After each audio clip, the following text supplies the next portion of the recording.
Everyone, welcome to Bible Bites. Good to have your company once again. Dean Dwyer from Isa Street Baptist Church. Our question for today is probably going to use some terms that not a lot of people have heard about, but sometimes it's really good to touch on these issues to really gain a deeper understanding of some of the weird theories that are out there in the world. So our question for today is, what is psychotheology? I told you I was going to use a term that you probably never heard of. What is psychotheology?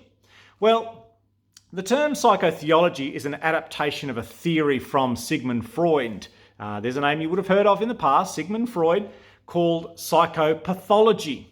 Now, he suggested that our unconscious minds can influence our daily life by manifesting itself in dreams, in forgetfulness or slips of the tongue, or various other behaviours. So in psychopathology, the psychological creates the pathology. Similarly, in psychotheology, it claimed that the psychological creates or strongly influences theology. But the problem becomes, in its extreme, this can attempt to relegate God just to a mere figment of our imagination. Psychotheology suggests that we can learn to control our subconscious urges and feelings towards the existence of a deity, especially one who punishes sin and causes anxiety in the sinner, and only allow those emotions that renew and refresh rather than overwhelm and destroy. So in doing so, we can learn to modify nearly everything to suit our needs, regardless of truth or reality. Now, this idea would suggest that belief in God, celebrating holidays, or other activities that bring us joy are nothing more than manifestations of our own subconscious designed to create emotions but no real attachment.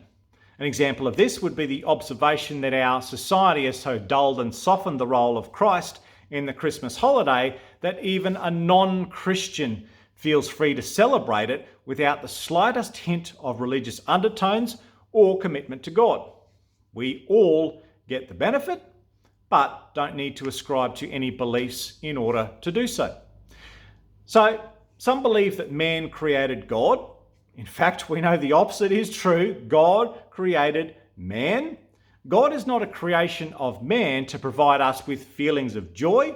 It is the other way around.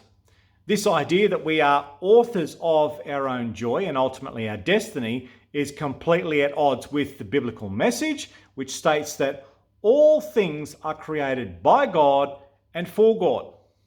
A philosophy like psychotheology attempts, therefore, to explain away God's influence, but really accomplishes nothing more than providing a definition of the plan of Satan to mute our perception of God's sovereignty and ultimate rule over our lives.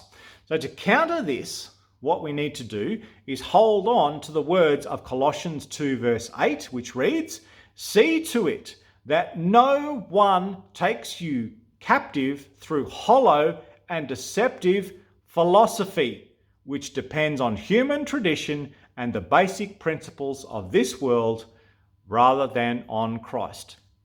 What wonderful encouragement, and never truer words were spoken.